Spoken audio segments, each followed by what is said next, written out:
If you're experiencing approval delays on Revolut, there are several steps you can take to resolve the issue quickly. Follow these steps to expedite the approval process. Step 1. Check your internet connection. Ensure that you have a stable internet connection. A weak or unstable connection can cause delays in processing your requests. Step 2. Update the app.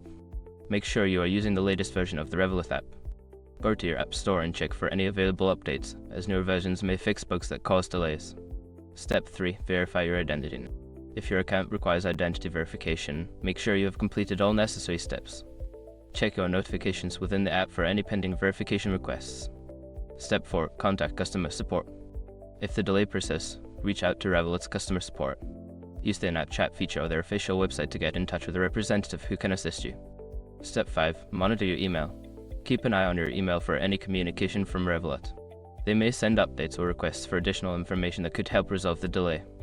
By following these steps, you should be able to address and resolve any approval delays on your Revolut account efficiently.